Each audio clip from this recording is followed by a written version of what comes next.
selalu berusaha menyimpan sesuatu yang bisa membawa manfaat, baik untuk dirinya, untuk anak cucunya, maupun untuk keluarganya, untuk masa kini dan masa depannya. Kadang simpanan itu berbentuk uang, kadang berupa tanah, lain saat berbentuk pabrik, dan lain sebagainya. Sementara masa depan yang paling pasti adalah akhirat. Jika untuk masa depan dunia kita rela memeras keringat, membanting tulang, pergi pagi dan pulang petang, menyimpan uang, menyimpan tanah, menyimpan pabrik, pernahkah kita merenung jika satu saat kiamat datang, kita dibangkitkan dari kubur masing-masing, berdiri di padang mahsyar untuk mempertanggungjawabkan seluruh kegiatan hidup kita di dunia ini, lalu kita akan menuju ke alam akhirat. Sudahkah kita mempunyai simpanan untuk akhirat kita? Pada pertemuan kali ini saya ingin menyampaikan sebuah hadis di mana Rasulullah sallallahu alaihi wasallam bersabda, "Arba'un min kanzil jannah." Simpanan sorga ada 4 macam. Yang pertama, ikhfa'us sadaqah, menyembunyikan sedekah. Saudara-saudara kaum muslimin, sebagaimana yang kita maklum bahwa Allah Subhanahu wa taala melebihkan sebagian rezeki dari kita terhadap yang lain. Ada yang kaya, ada yang setengah kaya, ada yang miskin, ada yang setengah miskin, dan selanjutnya. Ada yang gajinya kecil tapi penghasilannya gede. Ada yang penghasilannya gede tapi nggak punya gaji. Ada juga yang memang gajinya gede dan penghasilannya gede. Kelebihan rezeki merupakan sunnatullah dan tidak harus membuat kita merasa lebih dari yang lain. Bahkan sebaliknya, kelebihan itu harus membuat kita ringan tangan untuk menolong mereka yang memang memerlukan pertolongan. Kalau saudara diberikan ilmu, maka pertanyaan akhirat cuma satu: ilmumu kau amalkan untuk apa? Kalau saudara diberikan umur yang panjang, pengadilan akhirat juga bertanya satu: umurmu kau habiskan di mana? Tapi kalau saudara diberikan harta, pengadilan akhirat akan bertanya 2: hartamu kau dapat dari mana? Kau belanjakan kemana? Dari mananya ditanya dan kemananya juga ditanya. Oleh karena kita akan dimintakan pertanggungan jawab, maka amanah yang bernama harta ini harus kita gunakan dengan sebaik-baiknya. Ada penggunaan yang merupakan kewajiban, itu zakat namanya. Ada penggunaan yang sewaktu-waktu, itu infak namanya. Ada yang lebih sewaktu-waktu lagi, dan itu sedekah namanya. Zakat dia terikat oleh haul dan nisab, oleh putaran batas waktu dan ukuran dari harta itu sendiri. Sedangkan infak terikat oleh situasi dan kondisi perekonomian seseorang. Sedangkan sedekah tidak terikat dengan apapun. Dalam kondisi seperti apapun kita bisa melakukan sedekah dengan yang terkecil sekalipun. Sampai-sampai Rasulullah sallallahu alaihi wasallam mengajarkan, la tahqiranna minal ma'rufi syai'an walau an talqa akhaka biwajhin talik. Atau ada hadis, tabassumuka fi wajhi akhika laka shadaqah. Senyumanmu kepada temanmu adalah sedekah. Jadi untuk melakukan sedekah tidak harus dalam berbentuk uang. Dengan ilmu kita bisa sedekah, dengan tenaga kita bisa bersedekah, dengan pikiran kita bisa bersedekah, bahkan senyum kepada teman itu pun sedekah.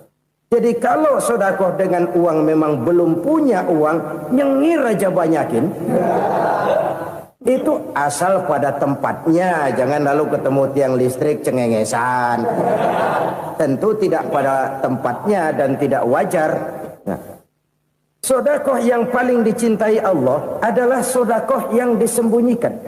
Artinya, jauh dari sifat riya. Kan kadang-kadang ada orang sedekah itu disebutkan namanya, apa tidak bagus? Kalau memang niatnya ikhlas, ya bagus-bagus saja. Untuk memberikan sugesti kepada yang lain. Di Fulan bin Fulan nyumbang sekian, diumumkan. Boleh kalau niatnya untuk memberikan rangsangan kepada yang lain supaya dia menyumbang lebih besar dari orang tadi. Tapi kalau itu mendatangkan riya, maka sedekah yang paling dicintai Allah adalah sedekah yang disembunyikan. Tangan kiri saja tidak tahu apa yang diberikan oleh tangan kanan. Sedekah yang dilakukan dengan ikhlas akan merupakan perbendaharaan surga. Tersembunyi dari pandangan orang lain, tidak seorang pun tahu. Karena memang sikap yang baik adalah melupakan kebaikan dan mengingat kesalahan. Itu salah satu ciri orang bahagia. Orang yang selalu mengingat kesalahannya dan berusaha melupakan segala kebaikannya.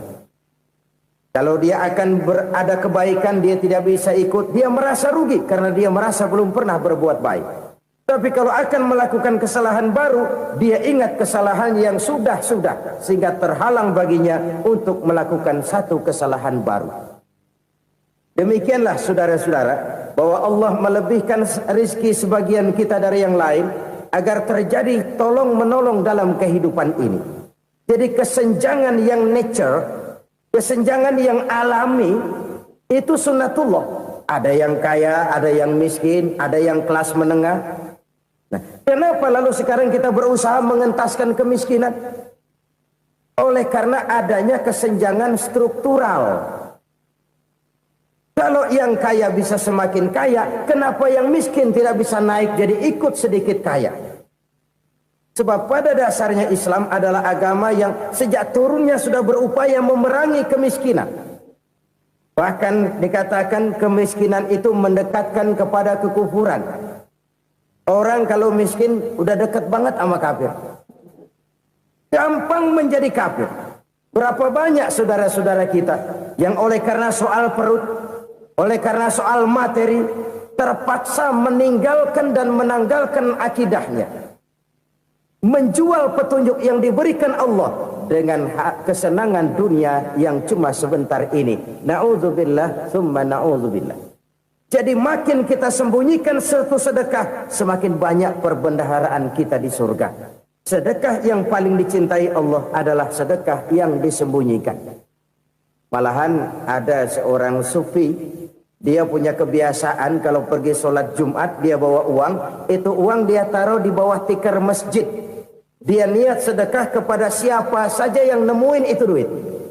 Maksudnya apa? Supaya yang nemuin nggak tahu siapa yang punya duit. Demikian dia saking ingin menyembunyikan sedekahnya. Karena sifat riya itu bisa memakan amal kita sendiri. Riya itu termasuk menyebut-nyebut kebaikan kita. Orang yang suka nepuk dada, sedikit-sedikit ngitungnya kalau nggak gua.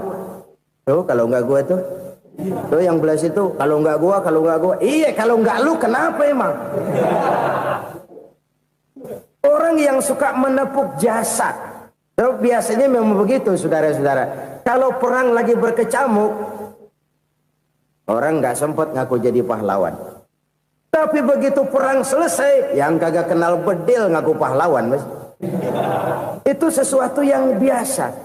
Oleh karenanya, orang-orang yang ikhlas dalam bersedekah, disembunyikannya sedekah itu, Allah cinta betul. Malahan ada hadis memberikan jaminan, inna sedaqatal mar'il muslimi tazidu fil umri wa tadfa'u mitatas su'i. Sesungguhnya sedekahnya seorang mukmin tazidu fil umri, bisa menambah umur panjang. Wa tadfa'u mitatas su'i, dan menyelamatkan manusia dari mati secara su'ul khatimah. Jadi siapa yang kepengen panjang umur, banyaklah sedekah. Yang bosan hidup, pelit terus. Sedekah menambah panjang umur dan menyelamatkan manusia dari mati secara su'ul khatimah. Pak, katanya umur itu nggak bisa ditambah, nggak bisa dikurangin. Kapan? Kalau ajal sudah datang. Wa idza jaa ajaluhum la yastakhiruna sa'atan wa la yastakdimun. Kalau ajal datang tidak bisa dimajukan, tidak bisa dimundurkan. Itu kalau ajal sudah datang. Tidak bisa lagi umur ditambah dikurangi, sudah datang. Tapi kalau belum datang, itu kan haknya Allah. Mau ditambah, mau dikurangi, hak prerogatif Allah. Sebagai pencipta manusia, Allah maha kuasa dan maha mampu. Sedekah ini menambah panjang umur dan menyelamatkan manusia dari mati secara su'ul khatimah. Orang mati kan sama ya, kondisinya mati, nggak nafas. Tapi hakikat mati kan lain-lain. Ada yang mati itu husnul khatimah, baik akhirnya. Misalnya lagi ngaji mati, lagi sholat mati, lagi sedekah mati. Ini yang dinamakan dengan husnul khatimah, baik di akhirnya. Sebaliknya ada yang su'ul khatimah, jelek di akhirnya. Ini yang jadi catatan akhir. Lagi nyekek botol, mampus. Lagi banting kartu, modar. Su'ul khatimah, jelek pada akhirnya. Sedekah menyelamatkan manusia dari mati secara su'ul khatimah. Dan kita semua kepengen mendapat husnul khatimah, jauh dari su'ul khatimah. Oleh sebab itu yang bisa menyelamatkan kita dari penyakit itu antara lain adalah sedekah yang disembunyikan, yang dikerjakan dengan ikhlas karena Allah. Tidak karena kepengen dipuji orang, tidak karena ingin dikatakan orang pemurah, sebab orang dermawan itu orang yang memberi tanpa harus diminta. Kalau masih harus diminta, ya belum dermawan namanya, masih harus diminta. Kalau nggak diminta ya tulus, lolos, polos. Saudara-saudara kaum muslimin rahimakumullah. Harta adalah amanat dan akan kita pertanggungjawabkan. Allah melebihkan rizki sebagian kita dari yang lain agar kita saling tolong menolong, bantu membantu. Nabi janjikan siapa yang meringankan beban saudaranya muslim di dunia, Allah akan meringankan bebannya di akhirat nanti. Sebuah jaminan dari baginda Nabi. Si orang yang kita bantu barangkali tidak bisa membalas, Allah yang akan membalas lewat jalan lain yang tidak pernah kita sangka-sangka. Ada orang tanya, Pak, ini ada orang nyumbang masjid sambil marah-marah, bagaimana? Saya bilang sumbangannya aja ambil, marahnya jangan. Marahnya jangan diambil, itu urusan dia. Saudara-saudara kaum muslimin rahimakumullah. Umat Islam ini kan umat yang punya potensi besar. Kadang kita merenung, kenapa kadang-kadang pembangunan masjid kok lambat sekali? Kalau hotel hari ini peletakan pertama, bulan depan peresmian. Supermarket hari ini peletakan batu pertama, minggu depan peresmian. Tapi kalau sudah yang namanya masjid, kadang-kadang peletakan batu pertama sekaligus jadi batu terakhir. 3 tahun, 4 tahun, campur nebar jalak di jalanan, duit dijaring kayak ikan sepat. Apa tidak ada orang Islam yang kaya? Banyak. Apa tidak ada pengusaha muslim yang jadi konglomerat? Ada. Lalu yang belum banyak itu yang komit terhadap nilai-nilai agamanya. Akhirnya kita jatuh jadi umat yang lemah.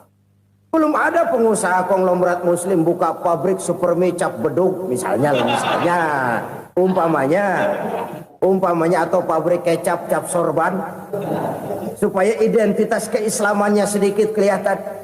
Kita jatuh jadi umat yang lemah karena potensi tidak terinventarisir dengan baik. Kita ini ibarat kompor yang cuma matengin nasi orang lain. Potensi kita dimanfaatkan oleh orang lain.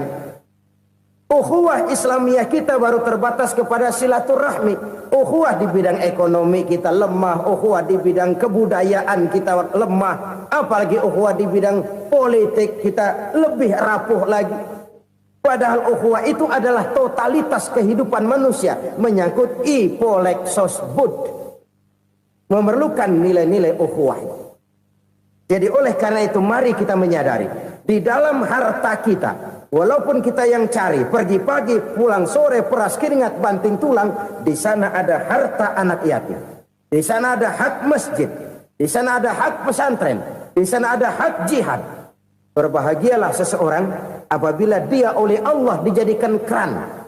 Keran itu menyimpan air, tapi tidak untuk dirinya, tapi disalurkannya kepada mereka yang memang memerlukannya.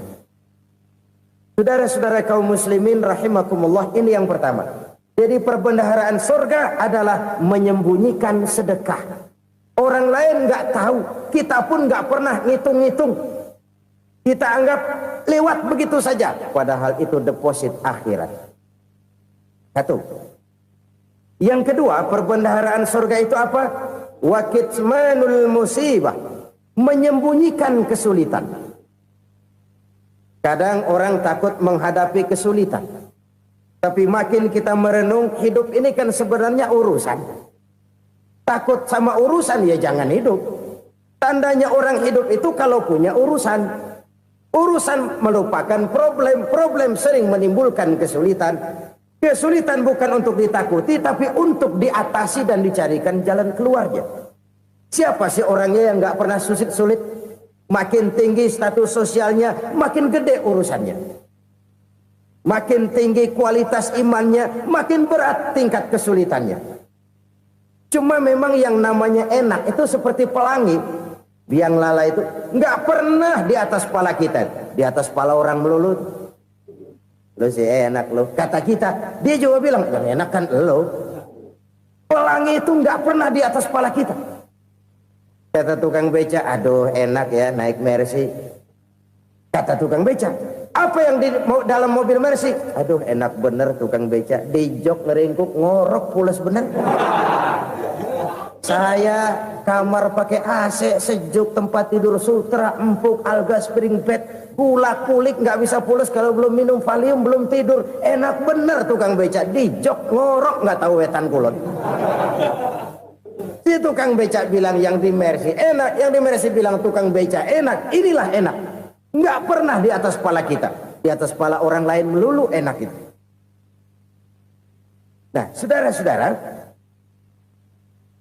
yang merupakan perbendaharaan surga itu orang yang bisa menyembunyikan kesulitan, baik pribadi ataupun rumah tangga. Nih terutama rumah tangga yang jadi soalnya. Kadang-kadang kita ini kalau senang, sebaliknya kalau senang kita diam, kalem aja, cuek. Banyak banget duit kita, bawaan diam aja udah. Malah ketemu orang takut. Tapi begitu susah, sekampung tahu. Padahal Nabi mengajarkan perbendaharaan surga itu menyembunyikan musibah, menyembunyikan kesulitan. Kalau enak, cerita sama orang-orang. Kalau nggak enak, rasain sendiri, tekan sendiri, atasin sendiri. Kita kan sebaliknya. Senang kita diam. Asal lagi susah, paling tidak kita nyari teman buat cerita kesusahan. Siapa orangnya yang nggak pernah susah? Cuma soalnya bagaimana kita mengatasi kesusahan itu sendiri. Begitu juga misalnya kalau orang sudah berumah tangga, itu orang tuanya harus menjadi tempat dia cerita yang enak-enak saja. Yang nggak enak rasain berdua, selesaikan berdua, atasin berdua. Jangan dibalik. Asal senang diam, giliran susah saja. Maknya laporan. Terbalik. Bisa menjaga security informasi. Maka nama bayam keluar diam. Malah seluitan. Enak amat lo makan daging ayam. Security informasi. Saudara-saudara kaum muslimin rahimakumullah. Ujian yang terberat itu yang pernah diberikan kepada para nabi, para rasul, para aulia, para ulama. Makin tinggi keimanan, makin berat bentuk kesulitan. Ayo saya kemukakan satu contoh saja. Ada seorang nabi yang kaya, nabi kaya, namanya Nabi Ayub. Iblis kalau orang begini kan keki, ibadahnya rajin, kaya. Nih yang kayak begini susah digodain. Kalau ibadahnya rajin, miskin, kali bisa disogok. Sini imannya mantap, ibadahnya rajin, kaya, nabi lagi. Oh, tapi namanya iblis nggak kurang akal. Laporan, Tuhan, kenapa Les? Ya ini bahasa saya, bahasa Qurannya sih nggak gitu. Itu hambamu yang namanya Ayub, dia rajin ibadah cuma karena dikasih kaya aja. Coba kasih miskin dia, berhenti dia sembahyang. Ah, kamu bisa aja. Saya tahu Ayub itu hambaku yang ikhlas. Saya buktiin Tuhan, silahkan. Dibuktiinlah, iblis turun ke alam ini. Yang mula-mula dia lakukan, dia rusak sawah ladang Nabi Ayub. Dia binasakan binatang ternak Nabi Ayub. Sehingga dalam waktu singkat, jatuhlah Nabi Ayub dari orang paling kaya jadi orang paling miskin. Beliau masih ibadah di mihrab dalam masjid. Datang iblis. Saudara Ayub, ya, lagi ngapain? Ibadah. Nyembah Allah, nyembah Allah. Oh, percuma. Kenapa? Tuhan yang ente sembah nih, dia udah bikin miskin ente. Sawah ladang ente hancur lebur, binatang ternak binasa. Sekarang ente jadi orang paling miskin. Ngapain nyembah Tuhan kayak begitu? Tekor. Udah berhenti dah ibadah, berhenti ibadah. Ini iblis sama Tuhan laporannya lain, yang dikerjakan kepada Nabi Ayub juga lain. Benar begitu iblis kata Nabi Ayub? Iya. Sawah ladang saya habis, buras. Binatang ternak saya binasa, binasa. Saya miskin, bangpak. Apa jawab Nabi Ayub? Bukan innalillahi, ya ini hebat. Alhamdulillahillazi a'tani wa akhza minni. Segala puji bagi Allah yang telah memberikan harta kepada saya dan sekarang mengambilnya lagi. Alhamdulillah. Allah yang ngasih, Allah yang ambil. Itu mah urusan Allah. Iblis cuman ibadah jalan terus, sujud lagi Nabi Ayub. Iblis seleher gondok banget.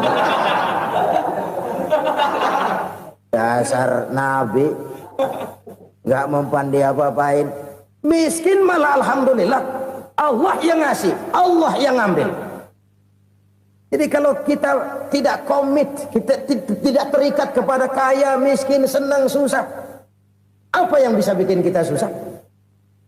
Jadikan kekayaan, kemiskinan, jadikan senang, susah sebagai anak buah yang bisa kita atur. Jangan kekayaan ngatur kita, jangan kemiskinan ngatur kita. Kita yang harus mengatur mereka. Senang, susah, kaya, miskin, bahagia, sengsara, jadikan itu anak buah yang bisa kita atur. Kalau sekarang kita kaya, lain saat boleh jadi kita miskin, semiskin-miskinnya. Allah yang ngasih, Allah yang ngambil. Tenaga mana yang bisa menghalangi? Ibadah jalan terus. Iblis makin gondok. Dasar Nabi loh. Akhirnya apa? Nabi Ayub dikerjain, diberikan penyakit. Demikian fatal penyakitnya. Bayangin, udah miskin sakit. Masya Allah. Miskin sakit. Sakitnya nggak lama, kira-kira 16 tahun. Istrinya 3, 2 mental minta ceraiin. Ngerawatin laki bengek begini. Senang belum tentu, susah udah pasti nih. Cerai aja, cerai dah. Cerai. Tinggal satu Siti Rahmah yang setia menemani beliau. Sesetia-setianya hati perempuan. Satu saat Siti Rahmah bilang, "Bang, iya, abang kan Nabi bang. Lalu namanya Nabi kan doanya jarang meleset bang. Maksud kamu minta kenapa sih sama Tuhan biar abang sembuh baik dah bang?" Siti Rahmah, iya. Saya sakit berapa tahun sih dah? 16 tahun bang. Sebelum ini saya sehat berapa tahun? Ya kira-kira 60 tahun bang. Nah coba ente banding-bandingin Rahmah. Saya dikasih sehat 60 tahun. Dikasih sakit 16 tahun. Sudah nggak sabar. Mau doa kepada Allah minta sembuh. Saya malu. Malu kepada Allah. Diuji dengan yang luar biasa seperti ini. Tidak mengganggu stabilitas kehambaannya. Dia tetap menghamba kepada Allah subhanahu wa ta'ala. Saudara-saudara kaum muslimin rahimakumullah. Kunci menghadapi kesulitan itu apa? Allah jelaskan dalam satu ayat, wa basyiris sabirin alladzina iza asabathum musibah qalu inna lillahi wa inna ilaihi raji'un. Gembirakan orang-orang yang sabar Siapa mereka itu? Yang apabila mendapat musibah mereka kembali kepada keyakinan dasar, segalanya dari Allah dan segalanya akan kembali kepada Allah. Ini konsepsi dasar dari sikap muslim dalam menghadapi berbagai kesulitan. Segalanya dari Allah, segalanya akan kembali kepada Allah. Kalau ini sudah kondisi dasarnya, maka kita akan lapang menghadapi kenyataan bagaimanapun pahitnya. Apakah itu namanya miskin, apakah itu namanya sakit, bahkan maut sekalipun. Maut sekalipun. Segalanya dari Allah, segalanya akan kembali kepada Allah. Ini sikap hidup, bukan sekedar ucapan. Kita kadang-kadang menjadikannya sebagai ucapan. Mulutnya sehingga berhenti, innalillahi wa inna ilaihi rajiun, tapi nangisnya terus gerung-gerungan. Bukan itu, ini kesadaran moral. Kalau segalanya dari Allah, segalanya kembali kepada Allah, kan sebenarnya cuma nunggu giliran. Hari ini saya nyembayangin dia, entah hari apa saya disembayangin orang. Hari ini saya antar dia ke kubur, entah hari apa orang nganterin saya ke kubur. Hari ini saya tahlilkan dia, entah nanti kapan orang tahlilkan saya. Segalanya dari Allah, segalanya akan kembali juga kepada Allah. Oleh sebab itu saudara-saudara, kesulitan bukan untuk ditakuti. Kesulitan justru untuk diatasi, dicarikan jalan keluarnya. Dan tidak ada orang yang tidak pernah mendapat kesulitan. Tidak ada. Semakin tinggi status sosial, semakin tinggi kualitas keimanan, semakin besar juga tingkat kesulitan. Hanya saja bagaimana cara kita mengatasinya. Dan Al-Quran menyatakan, inna ma'al usri yusra. Di balik kesulitan itu pasti ada kemudahan. Roda itu berputar. Karena itu Rasulullah Sallallahu Alaihi Wasallam mengingatkan kepada kita, ta'arraf ilallahi firraha ya'rifka fisyiddah. Ingatlah kepada Allah di waktu kamu senang, supaya Allah ingat kepada kamu di waktu kamu susah. Kalau waktu senang kita ingat kepada Allah, kita susah, Allah tidak akan meninggalkan kita. Tapi kalau waktu senang kita jauh dari Allah, sujud tidak sempat, dengan masjid jauh, ketika senang kita lupakan Allah. Nanti begitu kita susah, Allah lupakan kita. Dan itu menyakitkan.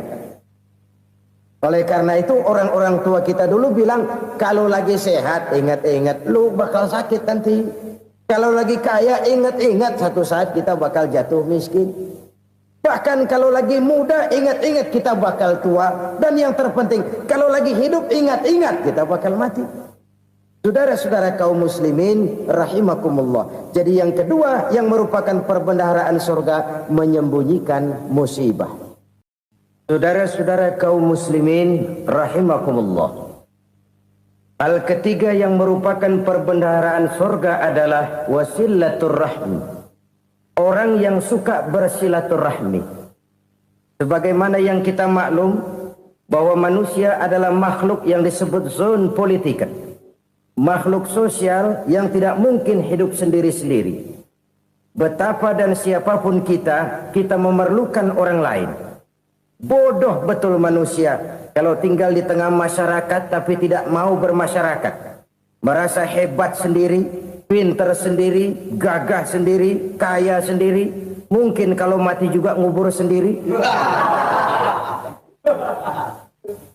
Jangankan kita di sini, di sorga saja Nabi Adam waktu sendirian bengong melulu, mondar mandir. Allah tegur dam sepi dam. Ya ini kalau bahasa saya. Iya Tuhan sepi ini nggak ada coret-corekan pisan ini. Diciptakan Siti Hawa baru anteng Nabi Adam. Itu di surga. Cobalah. Umpamanya saudara tinggal di Jakarta nih. Kayak bener. Apaan aja di Jakarta punya saudara dah. Jembatan Semanggi ambil. Monas, Buntel bawa pulang. Hotel-hotel ambil semua. Cuman tinggal di Jakarta sendirian, apa enaknya? Betapa dan siapapun kita perlu orang lain.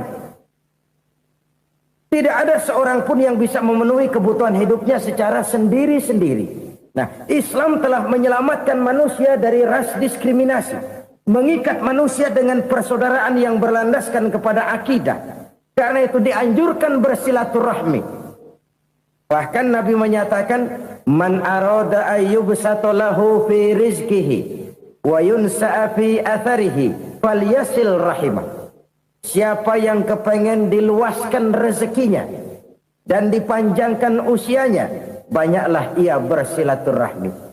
Siapa yang kepengen dimudahkan rezekinya, hendaknya ia banyak bersilaturahmi. Kalau banyak teman, kesulitan kan paling tidak ada tempat cerita. Udah susah, sendirian kita pikirin diri, nggak ada tempat tukar pikiran. Cepet banget sama bengek. Dilawan sendiri.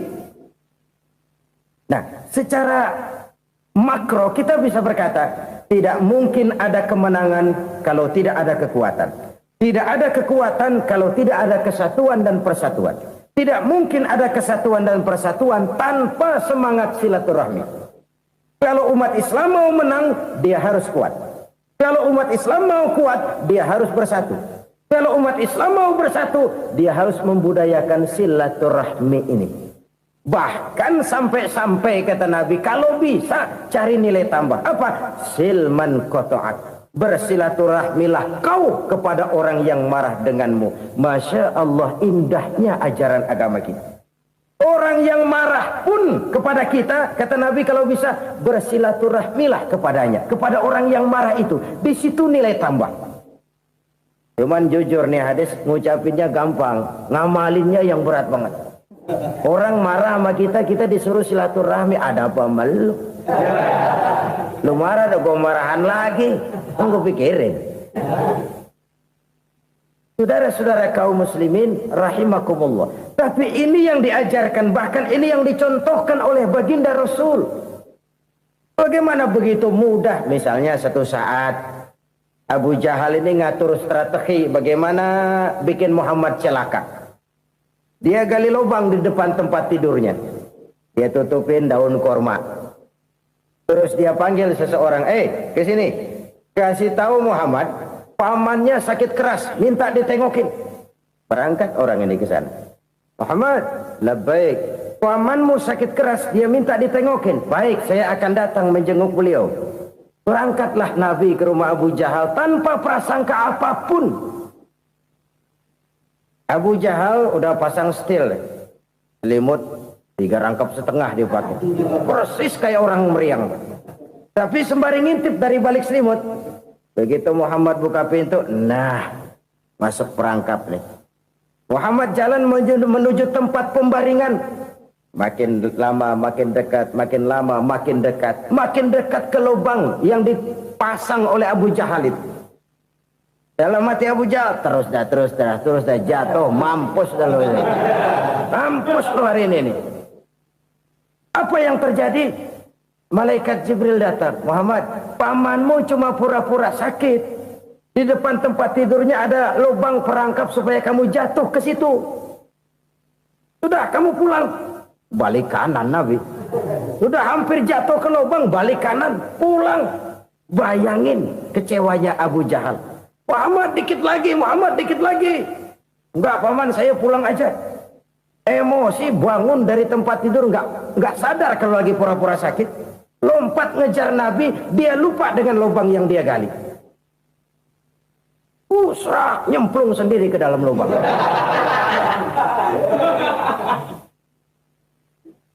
Nabi terus berlalu.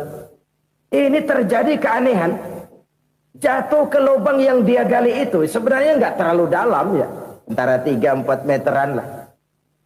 Tolong saya jatuh ke lubang ini. Datanglah pelayan-pelayannya itu. Angkat saya dari sini. Oh, yang ngulurin tambang. Satu gulung, belum juga nyampe itu tambang. Kurang, beli lagi ke warung. Sambung, ulur lagi, nggak juga bisa sampai. Wah, ini kerjaan Muhammad ini. Tolong, siapa salah seorang kamu ke rumah Muhammad, kasih tahu encangnya kecebur. Minta ditolongin. Sampaikan kepada Rasul. Kenapa? Pamanmu jatuh ke lubang, Muhammad minta tolong diangkatin. Tambang udah nyambung-nyambung nggak nyampe juga. Ya, nanti saya datang, saya tolong. Coba. Nyata-nyata orang berniat jahat mau mencelakakan dia. Datang dia menolong. Ini yang disebut air tuba dibalas air susu ya ini. Bukan sebaliknya. Air tuba dibalas air susu. Paman, kecebur ya? Iya Muhammad, tolong ini. Pegang tangan saya. Nabi ulurkan tangannya. Nyampe. Dipegang oleh Abu Jahal. Diangkat ke atas. Sampai atas. Apa kata Abu Jahal? Sihirmu memang hebat Muhammad. Udah ditolongin dikata sihir. Yang enak kita kemplang kan itu orang begitu. Urusan apa? Tapi inilah akhlak. Kalau bisa kamu bersilaturahmilah dengan orang yang marah kepadamu sekalipun. Orang marah kita tetap baik. Kalau kita berbuat baik sama orang yang memang baik, rasanya sih biasa-biasa aja. Orang baik kita baik lagi, ya draw aja, belum ada nilai tambah di situ. Baru ada nilai tambah kalau kita bisa berbuat baik kepada orang yang nyakitin kita. Itu namanya kita setingkat di atas dia. Dia sakitin kita, kita berbuat baik sama dia. Dia pelit sama kita, kita baik sama dia. Dia marahin kita, kita deketin dia. Di situ kita punya nilai tambah. Jadi siapa yang ingin diluaskan rezekinya kata Nabi dan dipanjangkan umurnya, hendaklah ia banyak-banyak bersilaturahmi. Sederhana sebenarnya silaturahmi, tapi silaturahmi membangkitkan semangat kesatuan dan persatuan. Kesatuan dan persatuan melahirkan kekuatan. Dalam matematika 1 ditambah 1 pasti 2. Tapi di tengah masyarakat 1 orang takut ditambah 1 orang takut, hasilnya jadi 2 orang setengah berani. Kenapa setengah berani? Karena udah berdua. Tadi pan takut sendirian. Kalau dia kumpul turu-turu takutlah jadi berani. Kita yang lemah, kita yang tidak berdaya, kita yang miskin, kalau mau kompak bersatu, apa yang nggak bisa kita kerjain? Apalagi tinggal di kota besar, pilihan cuma 2. Bertahan atau minggir. Bertahan atau minggir. Untuk bisa bertahan harus mampu bersaing. Untuk mampu bersaing harus punya keahlian. Keahlian harus ditunjang dengan pendidikan, ditambah oleh kekompakan sebagai umat. Udah miskin mencar mulu, orang injak kita. Orang nggak pandang urusan apa yang malu. Oleh karena itu silaturahmi pada hakikatnya merupakan roh dari ukhuwah yang diajarkan oleh agama kita. Bagaimana Islam menyelamatkan masyarakat manusia dari ras diskriminasi, mengikat manusia, dan tidak ada persaudaraan yang lebih indah selain persaudaraan yang diikat dengan nilai-nilai akidah. Sepanjang orang di jalan Allah, itulah saudara kita. Keluar dia dari jalan Allah, selesailah persaudaraan sampai di situ. Karena itu, kalau ingin menyimpan sesuatu di surga, banyaklah bersilaturahmi. Datang ke rumah ini, datang ke rumah itu, dan lain sebagainya. Itu simpanan kita di akhirat nanti. Ini yang ketiga. Saudara-saudara, yang keempat, perbendaharaan surga itu apa? Wa qawlu la hawla wa la quwwata illa billah. Ucapan la hawla wa la quwwata illa billah. Ibadah kan ada yang berat, modalnya besar. Bangun masjid berat, modalnya besar. Bangun rumah sakit berat, modalnya besar. Ada ibadah yang berat, tapi modalnya ringan. Misalnya puasa. Puasa itu berat, mengendalikan nafsu. Kalau sekedar nggak makan nggak minum sih enteng, mengendalikan nafsu. Itu jihad terbesar, tapi kan modalnya ringan, cuma niat saja. Ini ibadah berat, modalnya ringan. Ada ibadah yang ringan, modalnya juga enteng. Seperti termasuk ucapan la haula wa la quwwata illa billah. Tanpa sadar, la haula wa la quwwata illa billah. Nyelengin tuh di surga. Nyelengin, kita nggak terasa, nyelengin simpenan akhirat. La haula wa la quwwata illa billah. Nyimpan lagi. Kaget, la haula wa la quwwata illa billah, nyimpan lagi, banyak simpanan. Walaupun sebenarnya yang dimaksud di sini adalah kesadaran batin bahwa tidak ada daya dan kekuatan kecuali Allah. Itu intinya. Kita memulai pekerjaan disunahkan baca bismillah, kan begitu. Apa itu? Kesadaran moral Bahwa ini saya bisa kerjakan. Saya kerjakan ini dengan menyebut nama Allah. Kenapa? Kalau Allah tidak memberikan daya dan kekuatan, mana mampu saya kerjakan ini. Maka saya kerjakan ini dengan menyebut nama Allah. Bismillah. Kesadaran moral. Manusia hanya wajib berusaha, tapi nggak pernah wajib berhasil. Banyak hal-hal yang kalau kita renungkan secara rasio nggak mungkin. Tapi jadi kenyataan. La haula wa la quwata illa billah. Tidak ada daya dan kekuatan kecuali bagi Allah semata-mata. Kesadaran moral akan kelemahan dan keterbatasan makhluk bernama manusia. Kadang kita kagum dengan otak, tapi kita sering lupa sama yang bikin otak. Padahal bagaimanapun hebatnya otak, yang bikin otak pasti lebih hebat dari otak. Nggak percaya? Silahkan otak-otakan. Inilah kecenderungan. Kita kagum dengan pesawat-pesawat mutakhir, bukan main besi gede banget terbang itu. Alangkah hebatnya. Lalu apa yang bikin otak tidak lebih hebat dari itu semua? Kita puji laut. Apa yang bikin laut tidak lebih hebat dari laut itu? La haula wa la quwata illa billah. Tidak ada daya dan kekuatan kecuali Allah. Apa yang bisa kita lakukan kalau tidak karena daya dan kemampuan yang diberikan oleh Allah kepada kita? Lahirlah sikap tawadu, rendah hati, tidak melonjak menjadi angkuh dan sombong, sadar akan kelemahan dan keterbatasan diri sebagai makhluk yang diciptakan oleh Allah Subhanahu wa taala. Jadi satu sisi ini ucapan yang berpahala, la haula, jadi wiridan. Pada sisi lain ini kesadaran moral, sikap mental, kesadaran batin bahwa yang punya daya dan kekuatan itu cuma Allah. Kita nggak pantas untuk sombong, sebab sombong itu pakaiannya Allah. Kita nggak sedang pakai pakaian Allah, kegedean.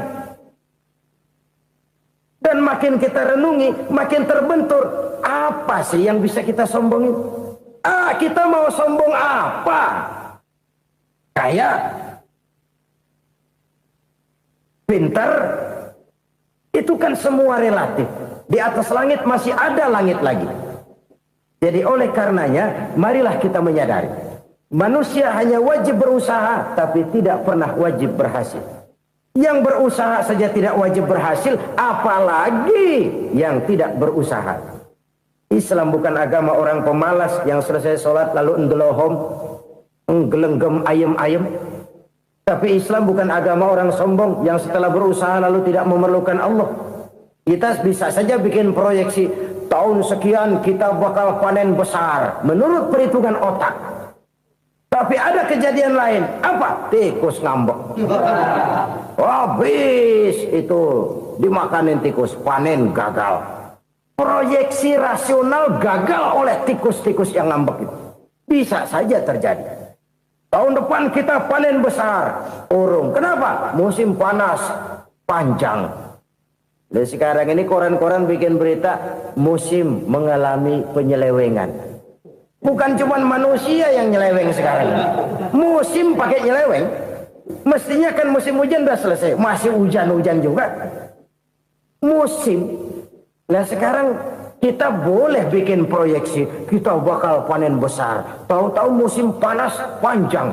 Sawah retak, air kering. Cari teknokrat yang paling botak. Suruh pendekin tuh musim panas. La haula wa la quwata illa billah. Inilah kesadaran moral. Saudara, saya teringat satu saat ada seorang konglomerat. Umurnya ya kira-kira 70-an.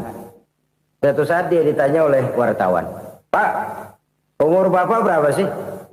"Ya paling 10 tahun." 10 tahun? 10 tahun?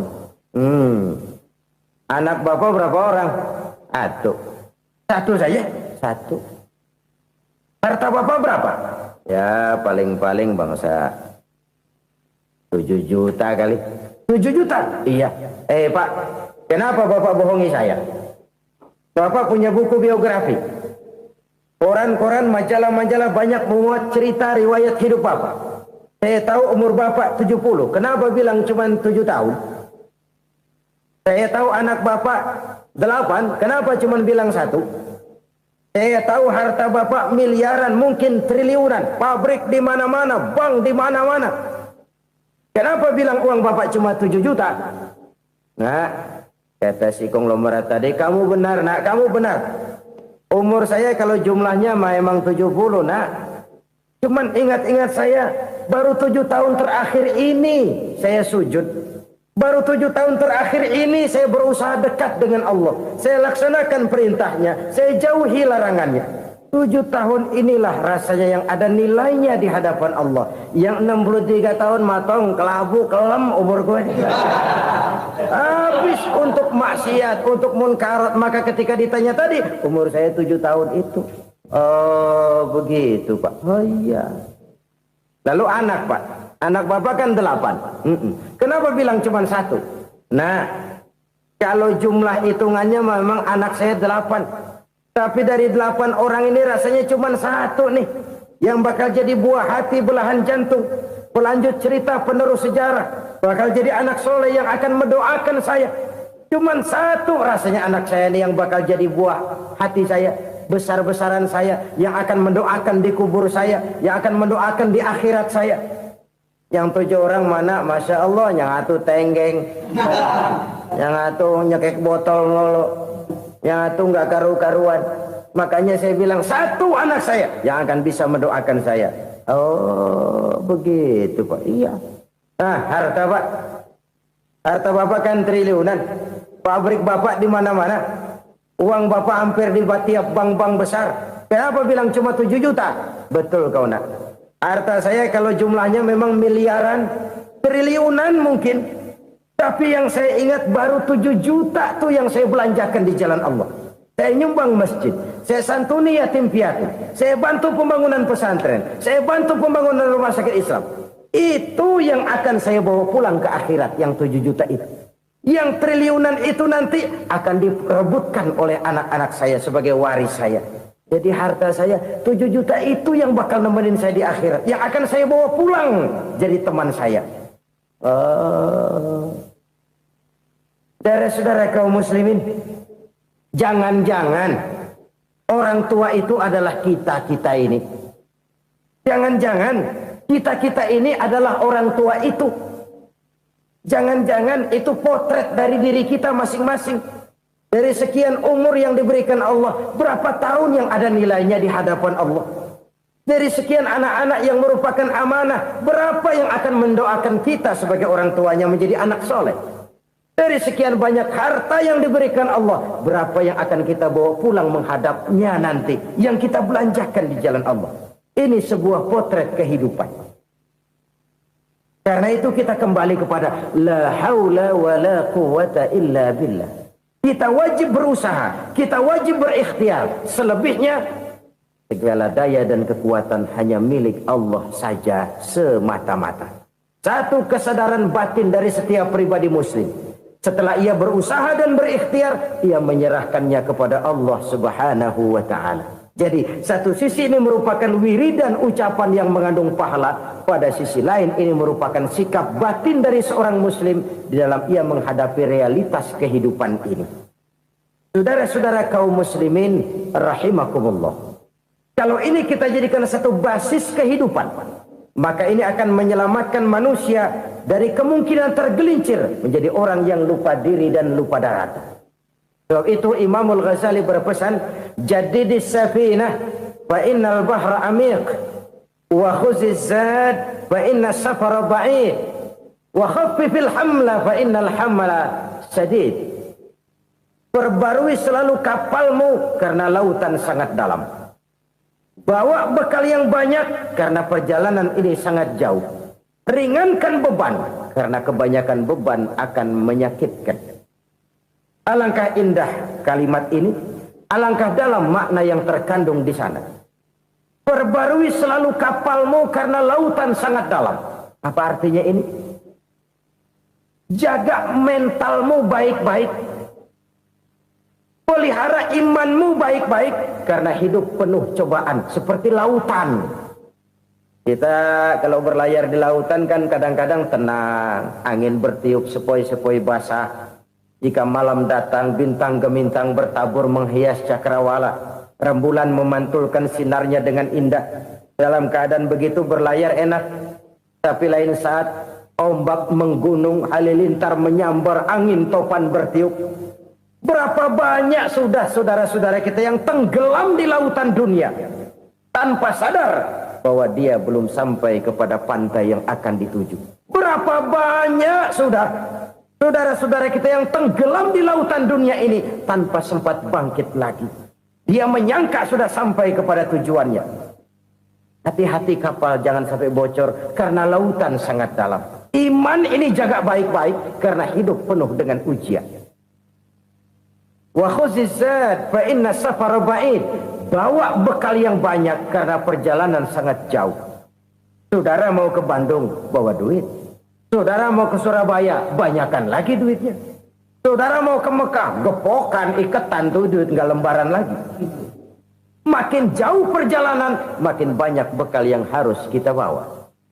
Kalau saudara dari Jakarta mau ke Surabaya, kagak bawa duit berangkat juga, itu sih bukan berani namanya, nekat. Sampai Surabaya belum tentu, sengsara di jalan udah pasti. Kenapa? Nggak bawa bekal berangkat. Sama juga kita nih, misalnya belum sempat sembahyang, mati. Waduh, berani banget orang. Belum punya bekal, mati. Sengsara di jalan. Atau bekal tidak cukup. Dari Jakarta saudara mau ke Surabaya, bawa duit 500 perak. Paling jauh Cikampek nyampenya itu. Paling jauh itu. Antara jauhnya perjalanan dengan bekal yang saudara bawa tidak seimbang. Hidup ini perjalanan panjang. A walking tour. Dimulai dari alam arwah. Sebelum jasad diciptakan, roh diciptakan lebih dulu. Dari situ pindah ke alam rahim. Dari alam rahim pindah ke alam dunia. Dari alam dunia pindah ke alam barzah. Baru menuju akhirat. Satu perjalanan panjang.